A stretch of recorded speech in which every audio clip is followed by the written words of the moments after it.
স্বাগত দীপ্ত সংবাদে আপনাদের সাথে আছে আমি তানিয়া আফরিন। শুরুতেই জানাবো নিট অল টাটা সংবাদ শিরোনাম। দুর্নীতির বিরুদ্ধে কঠোর হওয়ার নির্দেশ প্রধানমন্ত্রীর, রাজাকারের পক্ষে স্লোগান দেয়ায় সমালোচনা।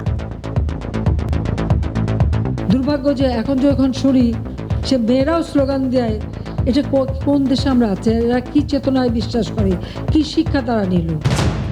এবং গুলি লাগলেও ক্ষান্ত নন ট্রাম্প, যোগ দিবেন রিপাবলিকান কনভেনশনে, বাইডেনের ঐক্যের ডাক।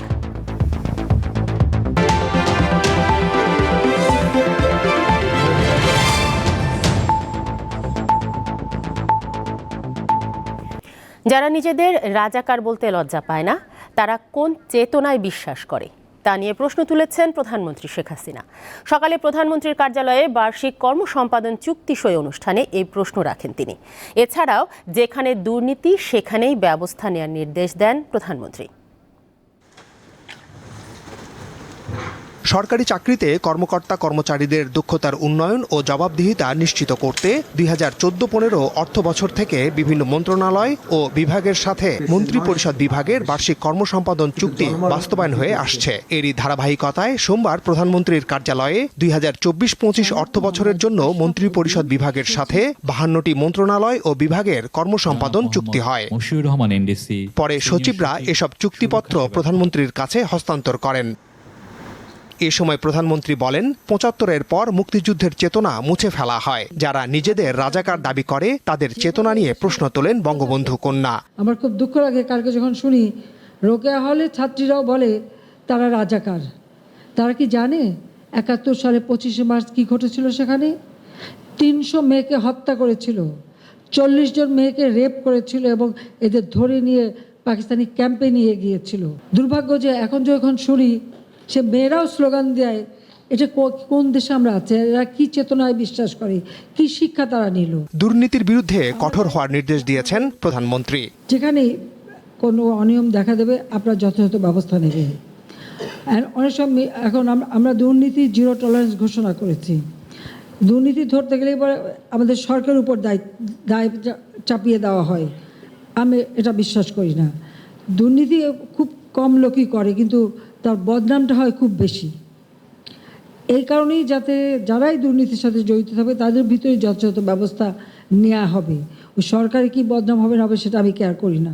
প্রধানমন্ত্রী দ্রব্যমূল্য নিয়ন্ত্রণে নজরদারি জোরদারের তাগিদ দেন। যে কেউ যেন কোনো রকম চক্রান্ত করে খাদ্যের দাম বাড়াতে না পারে, নজরদারিটা বাড়াতে হবে, পাশাপাশি উৎপাদনটাও বাড়াতে হবে। অসমাপ্ত প্রকল্প দ্রুত বাস্তবায়নের নির্দেশ দেন সরকার প্রধান। অনুষ্ঠানে 2023-24 অর্থ বছরে কর্মসম্পাদন চুক্তি এপি এর সফল বাস্তবায়নের জন্য 11 মন্ত্রণালয় ও বিভাগ এবং শ্রম ও কর্মসংস্থান মন্ত্রণালয়ের সচিব মাহবুব হোসেনকে শুদ্ধাচার পুরস্কার প্রদান করেন প্রধানমন্ত্রী।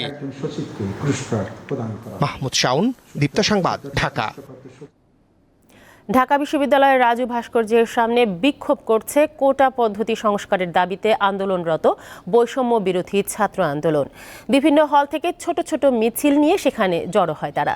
এ সময় সরকারি চাকরিতে কোটা পদ্ধতি সংস্কারের এক দফা দাবির পাশাপাশি পুলিশের দায়ের করা মামলা প্রত্যাহারের দাবি জানানো হয়। একই স্থানে কিছুক্ষণের মধ্যেই ছাত্রলীগের প্রতিবাদী অবস্থান কর্মসূচিও রয়েছে। এর আগে গত রাতেও ঢাকা বিশ্ববিদ্যালয় এলাকায় বিক্ষোভ করেন আন্দোলনরত শিক্ষার্থীরা।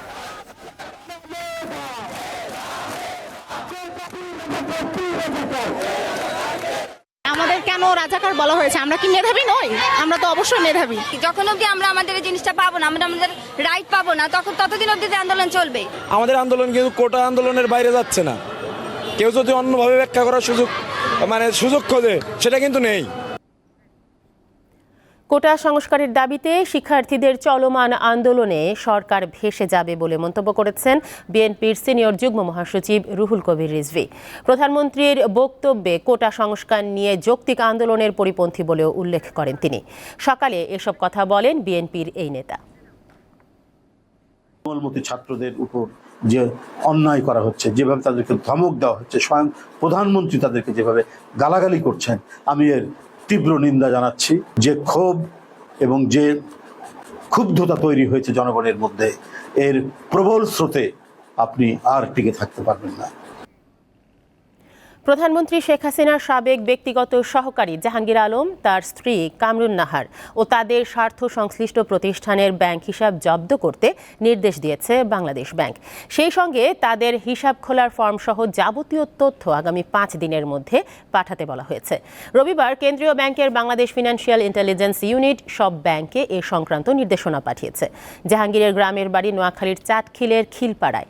গত সংসদ নির্বাচনে চাটখিল ও সোনাইমুড়ি আসনে স্বতন্ত্র হিসেবে মনোনয়নপত্র জমা দিলেও শেষ সময়ে প্রার্থিতা প্রত্যাহার করেন।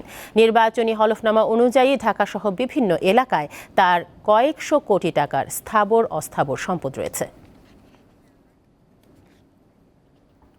চট্টগ্রামের শাহ আমানত আন্তর্জাতিক বিমানবন্দর থেকে 4 কেজি পরিমাণ কোকেন জব্দ করেছে আইনশৃঙ্খলা রক্ষাকারী বাহিনীর সদস্যরা। এ সময় স্টেলিয়া সান্তিয়ে নামের এক বিদেশি নাগরিককে আটক করা হয়। সকালে এয়ারপোর্টের কাস্টমসে ব্যাগেজ নিতে এলে তাকে আটক করা হয়। এর আগে গত 12 জুলাই দুবাইয়ের একটি ফ্লাইটে ব্রাজিল থেকে বাংলাদেশে আসেন বাহামার নাগরিক স্টেলা, কিন্তু ওই সময় তিনি কোনো লাগেজ আনেননি। তখন থেকে গোয়েন্দারা তার উপর নজরদারি শুরু করে। পরে আলাদা একটি ফ্লাইটে তার লাগেজ আসে। সকালে তিনি ওই লাগেজটি নিতে এলে এপিবিএনের সদস্যরা তাকে চ্যালেঞ্জ করে। এ সময় তার ব্যাগেজে তল্লাশি চালিয়ে কোকেন পাওয়া যায়।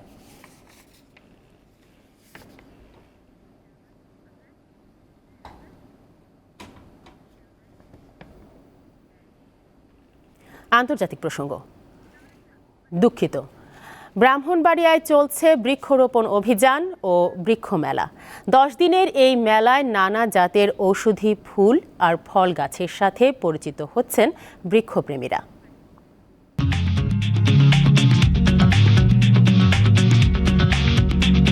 এটি ক্যান্সার প্রতিরোধী করসল গাছ।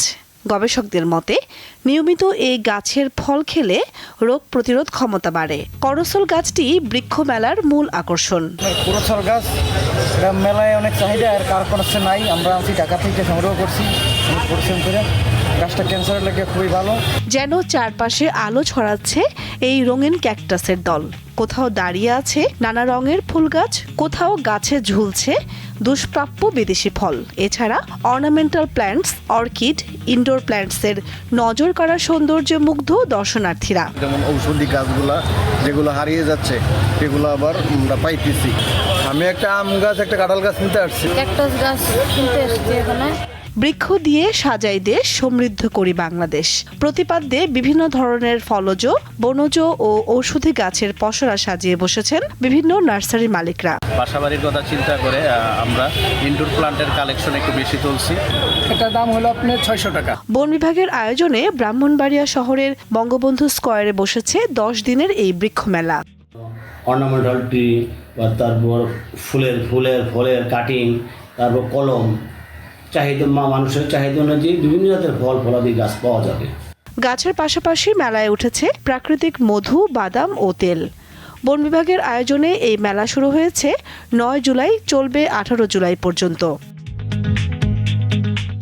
দীপ্ত, বার্তাকক্ষ। আন্তর্জাতিক প্রসঙ্গ।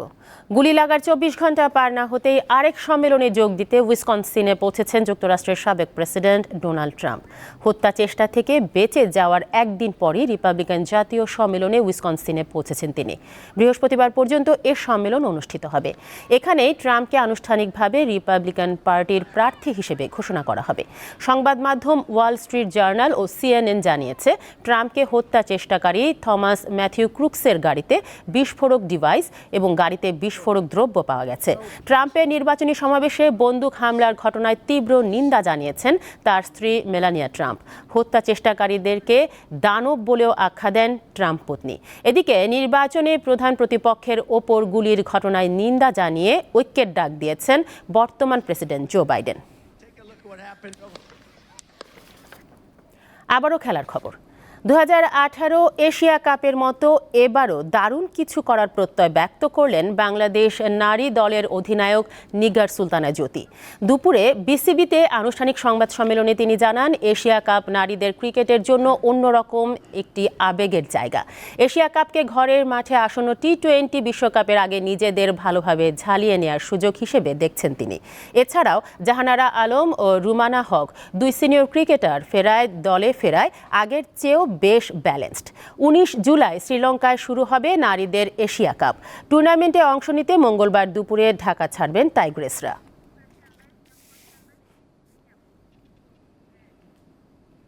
শেষ করব দীপ্ত সংবাদ, তবে যাবার আগে নিটোল টাটা সংবাদ শিরোনামগুলো জানাবো আরও একবার। ইতিহাস গড়ে কোপার শিরোপা জিতল আর্জেন্টিনা, ইউরোতে ইংল্যান্ডকে কাঁদিয়ে চ্যাম্পিয়ন স্পেন। দুর্নীতির বিরুদ্ধে কঠোর হওয়ার নির্দেশ প্রধানমন্ত্রীর, রাজাকারের পক্ষে স্লোগান দেয়ায় সমালোচনা। এবং গুলি লাগলেও ক্ষান্ত নন ট্রাম্প, যোগ দিবেন রিপাবলিকান কনভেনশনে, বাইডেনের ঐক্যের ডাক। এই ছিল এখনকার মতো। আমাদের পরবর্তী সংবাদ বিকেল 5টায়। দর্শক, আরও তথ্য ও বিনোদনের খবর পেতে যুক্ত থাকুন দীপ্ত ডিজিটাল প্ল্যাটফর্মগুলোতে। ধন্যবাদ সবাইকে।